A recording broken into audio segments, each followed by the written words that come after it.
Hello and good evening, everyone. Hi, Nena. It's so lovely to have you today. Thank you for having me, Diksha. I'm excited to have this chat. Superb. So, today's episode is extremely special to me for two reasons. One is you're seeing someone in front of you, Nena Hiranandani, who's one of the founders at Sirf Coffee, which to me is such a beautiful platform that curates and gets the right people together, so that they live enriched lives. And in the past couple of years, I was reading some statistics. Nena, I believe you've gotten at least more than 20,000 lonely Indians to meet across 21 countries. And this, by the way, people, this is a lot of it is done offline. So honestly, kudos to you, Nena. And how do you feel hearing those stats on your own? No, they say when you're in the midst of building something, you put your head down and just do it. And then there comes a time where you can, look up and look back, right? So I feel very proud of sort of what we've achieved in our own small way, but it feels amazing. And I think when you also meet people who have some sort of connection to you, or get married through you, or like you meet someone whose sister got engaged and you bump into them at a party, I think the thrill is something else. Yeah, like we were just having a conversation backstage, and Nena, tell everyone about how people met on LinkedIn during COVID and how they, tell us a little bit of, those really, really cool stories. Yeah. So we've done pretty much everything. Tried everything. Set up dates online, set up dates offline. In a pandemic, we used to use a lot of parks and forests and outdoor spaces for dates, which was really fun. If you think about it, it's something really different and refreshing because you actually connect. And of course, technology in the right way. So I personally love LinkedIn as a platform because I speak to like a whole bunch of people every week. And I use it more than like an Instagram or anything really, because I feel like I'm learning, I can contribute, and I can interact in a capacity that I feel comfortable with. So we've helped so many people who approached me on LinkedIn because they were seeking privacy are now like married or parents, young parents. And it's so funny, the first time I've met them in person is directly at the wedding. So Wow. like I literally tap them on the shoulder and I'm like, do you know who I am? And they're like, yeah, of course I know, I remember. But it's so strange, right? Because interacting online and then suddenly, and as you know, and you were telling me about how you knew your partner since 10 years before you Yes, decided to get married. So a lot of relationships blossom into something deeper after a couple of years or months, and it can really take time. true. And that's why I feel grateful. Like, okay, well, you remember the face to the name. I'm very grateful for that. But I actually have done that. Go up on stage, and then people are like, "Thank you for coming," and I'm like, "Yeah, well, I'm your That matchmaker." must be that must be so heartwarming to see. And it's very relatable what you do to incubate and me too personally, because while you are matchmaking, couples, I think we're doing the same matchmaking for a Yeah, lot of female founders, in India and globally. And I can totally say this, right? That, whether it's business connections or personal connections, there is no sort of way that it can be done without it being in person, right? Like in this world of tech, I think tech is a great enabler, but I think relationships and deep connections are built pretty much in an offline manner, right? yeah. So it's so refreshing to see you sort of build this business ground up from scratch. I know you guys were featured on the Netflix series, the matchmaking series, and that's fabulous. So, Nana, while I think, a lot of us understand the journey, right? And you yourself said that, a lot of people reach out to you who are looking to, meet maybe their potential soulmates. But, talk to me about the inspiration of this idea. What really led you to it? And, in the world of like swiping, how did you think of this very bespoke, exclusive network? Yeah, so it actually came from personal need. Diksha, I think back in the day, so I'm literally talking about 2008, 2007, 2008. There was nothing really in the market apart from matrimonial.coms, right? Where the agenda is very clear in the domain name, which is fine, but it's something that you don't relate to. So the brainchild is actually, I would give credit to my brother, to a large extent, Sunil, who was sort of had come of, we have an age gap, so he came of age a little early on, and my parents started with the whole, so when's the right time? Do you have someone you like? Do you think you can get Mhm. married? And he said, no, I don't. And my mom said, why don't you give me your bio data and I can pass it on along? And he's like, for what? For a job? I mean, he's like, I don't need a job. I have a really great job. And that's when we realized there are, just wonderful, amazing people, right, all around the world who are successful, who are in, just global. Their mindset is beyond, height, weight, complexion, birth time.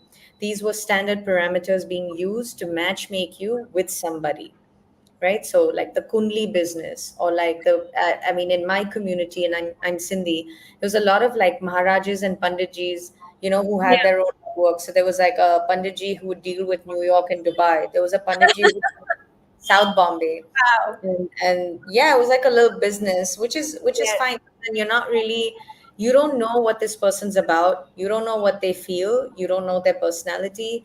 And the sad part is we're all pitched as commodities, right? Yeah. So I think for women, and I will bring this up because I think it's relevant, we're Yeah. constantly scrutinized for like things that we did and things that we didn't do. So if you went to a top school or you did really well in life, that's intimidating. That's too much. If you have a job in the media, or you probably work late hours and I don't know, could be promiscuous by nature, just by like some stupid assumption. Yeah. um, Yeah. and then there's a lot of like grading on the picture policy, right? So height, weight, complexion. This person looks too dusky. This person's like super fair, so she's attractive. These were real things, like that they're not just they're great meme material, but this was all real. Where I remember when if I met someone through the arranged setup, they'd ask me stuff like, "Do you plan to work?" And I'm like, Wow. yeah, yeah. So they're all very real. And these are successful people, right? Who went to Right. good schools and, so-called made it in life.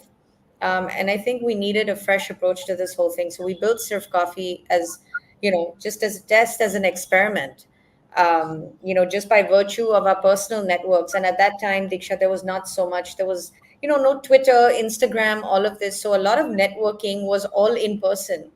I It can was not imagine. so much, we were not driven by tech to connect with people. You only saved someone's number if you had met them, Yeah. was Got right. it.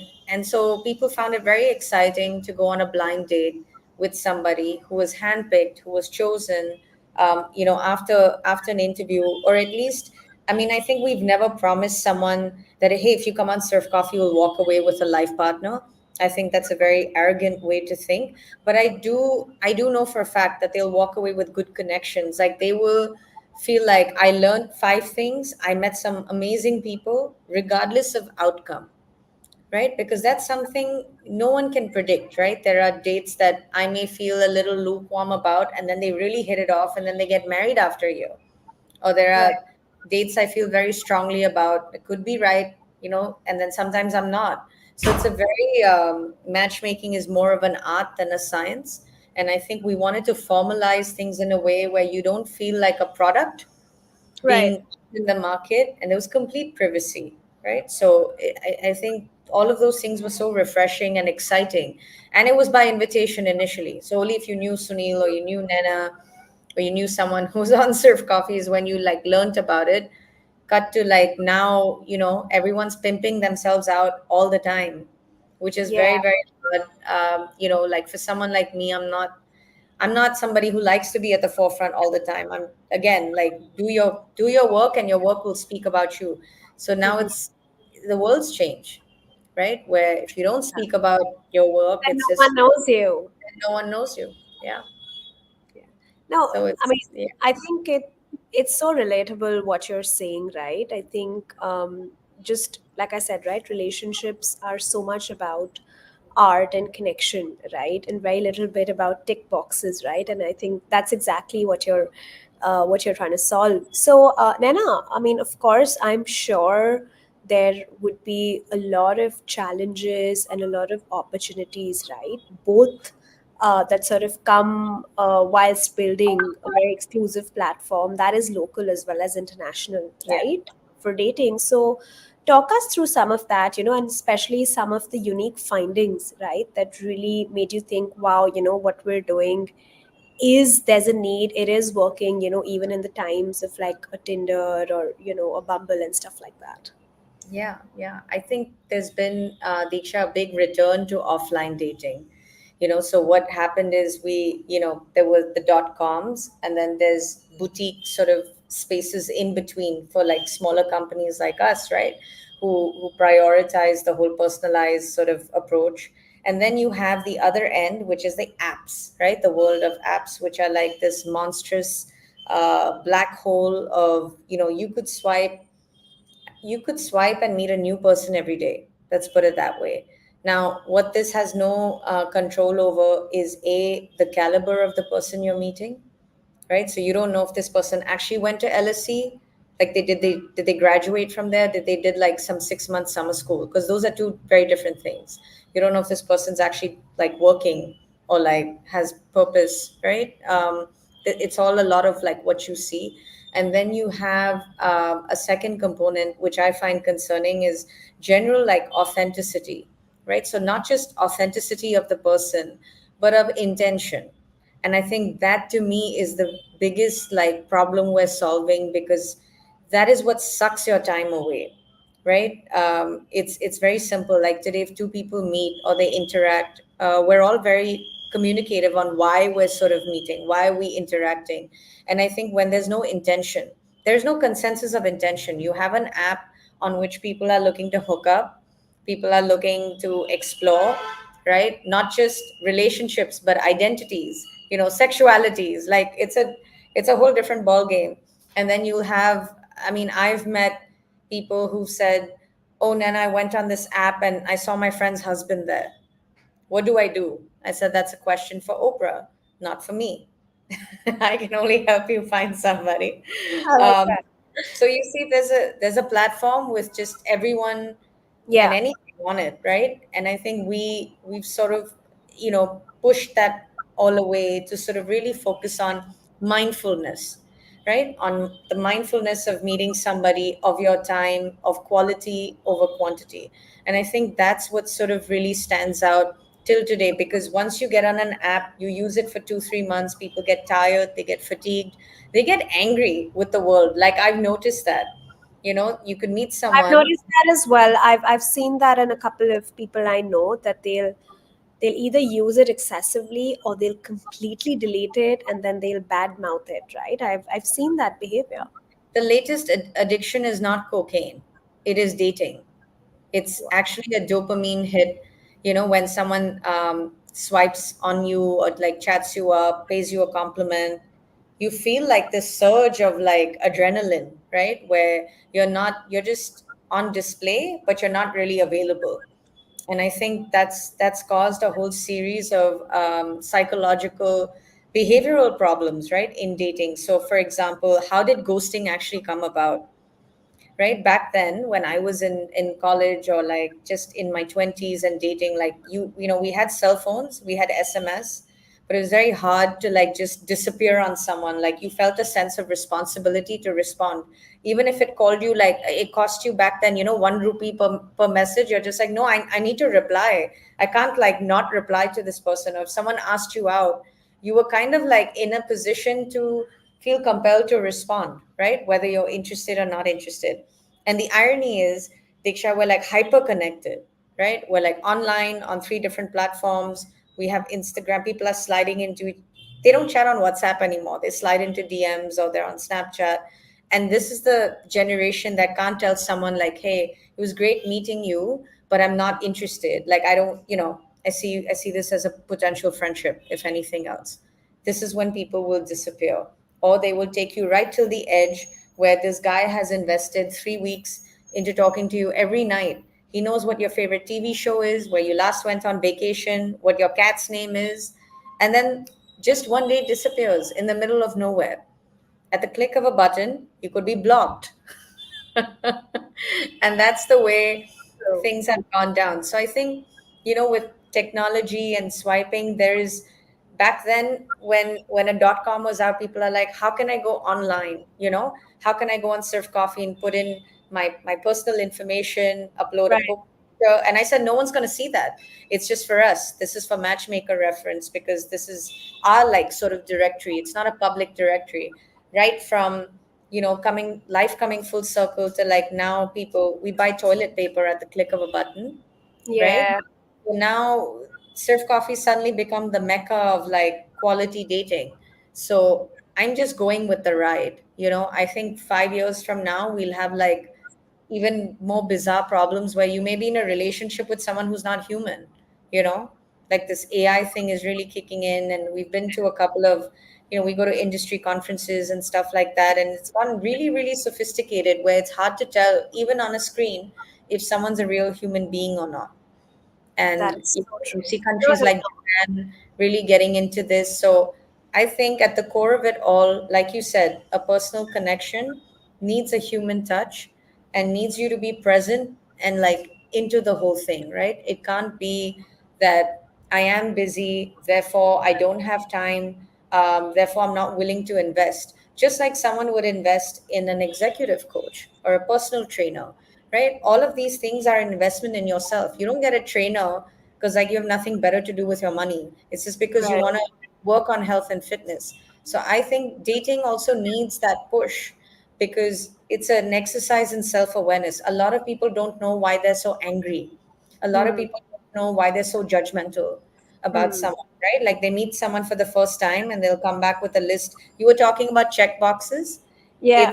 It's so relevant because the most successful or the high achievers especially feel like Yeah. I've created at work and now my partner needs to be of a certain pedigree, and like everything needs to fall in place, except people don't come like that, right? It's not I'm not getting something custom manufactured at Amazon. I'm getting a human being who is also flawed, who will have 10 wonderful things about them and 5 slightly not so good things, but with time and balance and understanding that can be overcome, right? So I'm sure like when you first met your partner 10 years ago, you were a different person, he Yeah. was a different person.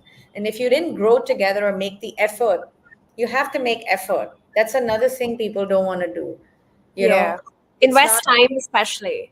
Absolutely. It's like building literally like how you build a business, right? It's like Right. having a child. It's like you have a baby, you got to look after the baby, you got to feed the baby, you got to change the baby, you got to like bathe the baby. It's the same with relationships where if you're not vested, just meeting someone really good looking at a bar is not enough. It's not going to take you through.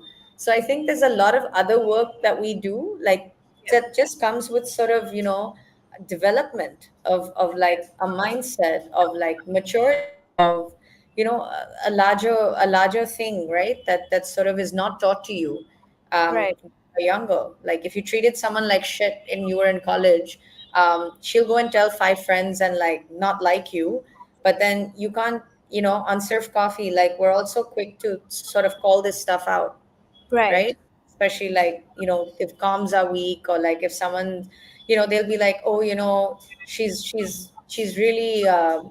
really great when she's like not at work, but like when she gets into work mode, she gets really assertive or something like that. I said, have you told her that? No, no, I'm telling you. I said, no, no, no, tell her. Don't tell me. you know, Nana, I'm sure you have like so many anecdotes to share, you know, of all the cases that come to you.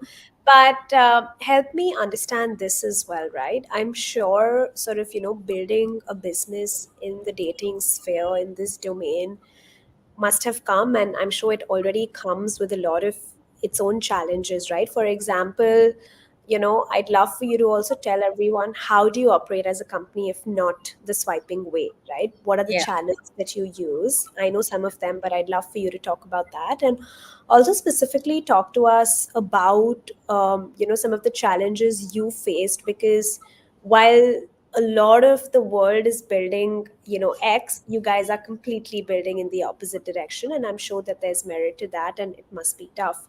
So just run me through a little bit of that. Yeah, yeah. So basically, Surf Coffee works on a membership by application model, right? Where people apply to the service. So we don't say join or sign up. We say apply because, like, hey, we don't know if we'll work together at this point. So it's a quick 10-15 minute application form, after which they have to, pre authorize their card.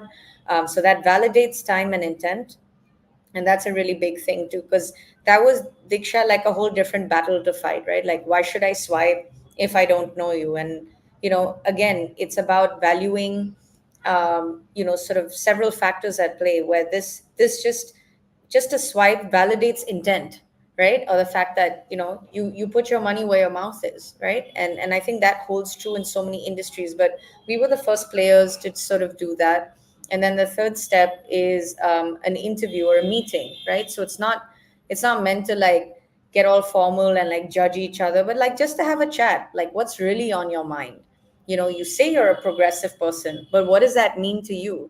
Can you explain it, right? Because if it's, I'm going to come home to hot rotis made by my wife who's like a corporate banker, that's not happening. That's not progress, right?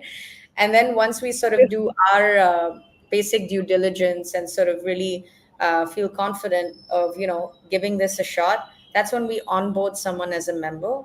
So they come onto the service, in sort of full capacity, where they're now set up with potential matches over a drink or a coffee. So the setup is blind. There are no pictures exchanged. Again, another battle we had to fight, because this, Sure. dating is visual. I understand, right? Like you want to be attracted to somebody you meet, but I think there are people who know how to take care of those aspects or understand where you're coming from, right? Like today, we're not matching apples and oranges. Also, we have the experience, the skill set, and like a legacy, right? So to speak, like 15 years of being in a business is a very long time. But that not sharing surnames, not sharing, specifics, like this person went to Stanford and then McKinsey, like, yeah, great. It's not really relevant for the first date. It's something you can ask each other. So we do Absolutely. mention, we do share a little blurb. It's just 4 or 5 lines, but it's like first name, their age, where they're from, just trajectory, right? Like, did you grow up somewhere else? Did you, where have you lived? What do you do in a very sort of base level capacity? And why we think this person's a good fit for you. So we tend to focus a lot also on what makes someone the person they are outside of the achievements and accolades and LinkedIn resume, right? It's got to be like, is someone spiritual in nature? Is someone like very, sporty and athletic and is always like, adrenaline driven? Because there are people, right, like that who are like super into something, and then it's not used as a parameter to matchmake, but it's almost nice to know how this person functions or thinks when they're not in a 9 to 5 setup, right? And it's a bit like actually getting to know someone during COVID, in Mm, lockdown, the four walls of your home. You had very little to camouflage like your real personality, right? So if you were like, you woke up feeling like really annoyed that day, everyone knew it because there was nowhere to hide. So true. we want people to feel like this is a safe space. They can be vulnerable and they can ask for things that they feel they deserve, right? Instead of celebrated aunties who keep telling you to adjust. It's more about, no, it's okay that you want this, but as a matchmaker, being able to pragmatically step in and say, this is what I can do, this is what I can't do, right? And so they would meet up, we would set up the date, everything. It's all very seamless actually. And then we also exchange feedback. So we tell you if this person had a great time, not only learn about how you felt about them, but also learn if they had a great time and they want to see you again. So it's either waving a green signal, or it could be one-sided, or maybe both of them didn't connect to each other. But we do feel like more or less we actually, 70% of people who go on a first date want to see that person again. It's a real stat, and it's not been easy to sort of achieve. Wow. And I think even beyond first dates, then there's sustainability. So Surf Coffee tends to step away after the first date because we give you that freedom and space to explore the relationship organically on your own, right? Like if you want to meet this person 3 times a week, more power to you. If you want to go to, on a holiday 8 months from now, sure, go for it. So we've Right. seen everything from shotgun weddings to like people who've been living together for like 8 9 years now. you know Wow. yeah, like I met someone at a party the other day and he's like, oh, I know one of your clients, they found their partner through Surf Coffee. I'm like, yeah, but that was like 10 years ago. They're like, yeah, they're still together. And I'm like, okay. Fantastic. Fantastic. Yeah, so it's been challenges of all kinds, right, Diksha? Like you have to introduce a concept to people who are not receptive to it, right? Like we were as a community or culture, we are very gravitated to finding our own kind. Like Gujarati wants to be with Gujarati, Punjabi wants to be with Punjabi, a vegetarian wants to be a vegetarian. I mean, breaking all these concepts from a mindset standpoint and then introducing a business model, which is a paid, dating service, because, a lot of the community based or communal avenues were free, right? They Yeah. were charity. Like you'll still see Right. that today in Right. Mumbai or New York or Dubai, where there is a section of people from the community who want to sort of do it as social service. And the third is, I think, taking away ownership from like parents and other stakeholders who are Hmm. not the primary candidate to sort of date, right? So if a 32-year-old, I'm a 32-year-old who like did my master's, I've been working for 5 years now. I should have say in what I'm looking for. I should have ownership and I should take responsibility, right? So all of these things are coupled with infrastructural challenges, right? I think one of the biggest things that we have to do is like build a whole like sort of infrastructure, internal, external. That's been very hard. I mean, I can proudly say every word you see on the website is actually written by us as a team. It's not, we don't hire copywriters. I mean, I am a writer by profession. Um, Yes. I think I do well with words, but it is literally how we feel or how we would speak, right? So there's less sort of, a construct of, oh, this is an image of who we are. Like, no, this is who we are as a team, and we speak the same brand language. Right to sort of little processes, right to sort of dealing with people, to spreading the word and doing your own organic sort of business development and stuff like that. We've never used performance marketing, right? Which blows people's minds. They're like, what? How do you survive as a business? How do you survive a pandemic? So I can say, even as an entrepreneur, and I think you'll agree, I think hiring has become a huge challenge where, Yes. you know, Absolutely. you meet people who are not commensurate with skill set to what is being presented to you. You need someone to also like really fit into the truest, mental makeup of like a startup. You know, Absolutely.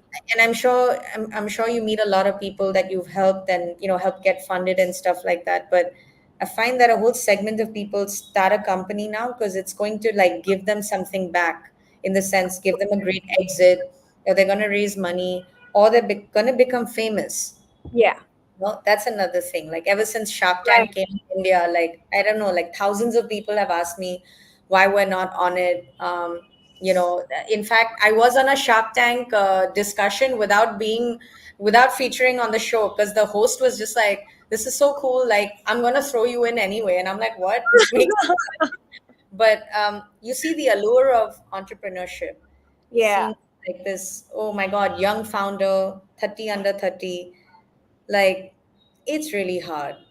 It's Yeah. really hard. And I think, sometimes that needs to be acknowledged, right? Not just on lengthy LinkedIn posts, but like in real life, that it takes blood, sweat, tears, a lot of time to build something legit and to build something good. Absolutely. So if someone's willing, and I think you'd also, you know, I think one of the questions you probably have in mind is like, how did I stumble into all of this? But it was by chance. I just went with the flow. I didn't overthink so much. One day I was just offered a position at Surf Coffee, and I just took it. So Same. you let life do its thing, right? Yeah, no, I think sometimes when you're entrepreneurs, I think every entrepreneur has a very strong calling, right? I think apart from just the sort of point of doing business, raising, scaling, making money, which I'm not saying is not important. I Yeah, think there is a very psychological and a very true spiritual side to being an entrepreneur too, because you realize your calling, and when that calling really resonates for more people than yourself and is kind of towards the betterment of society or of the world, I yeah, think that's where you know that you've arrived, right? I think all this can sort of it can keep yeah, coming and going, but I think just arriving in businesses when you know that this is why you're here. And like, I feel the same way. Like, yeah, I feel so strongly about enabling more female founders and that are running fantastic businesses just like yourself, right? Because I think we need more of them. We need their stories to come out, we need them to scale up, and we need to build that very inclusive sort of ecosystem for them. But Nana, it's been so fantastic getting to know your story. And yes, I think for everyone who's listening, you must check out Surf Coffee. I know I personally send and recommend so many of my yeah. friends I who know you have actually. to the platform. And I mean, I think I'm just going to go back to the fact that it's about human connections and elements. And sometimes it's not about, in business, it's not about the number of downloads or the number of swipes, but I think it's about the quality of outcomes. Yeah. And I think Nana spoke about those outcomes so vehemently today. So, Nana, we wish you all the best, and we hope to do more stuff together. And I, of course, hope to keep sending you people. And you guys are doing a fantastic job of bringing the right people together. I'm sure it comes with all its So are you. challenges. So are you. I think that's why. I mean, I think it's just like a similar synergy, right? Where like I think it's about empowering people to get them to places in whatever way, right? We Yes, can. absolutely, absolutely. So, thank you so much for joining us on this lovely Friday evening as part of our Found Her series. And yeah, we hope to hear more about all the good stuff that you're doing in the future. Thank you so much, Diksha. It's been a pleasure. Thank you. Bye bye. Bye.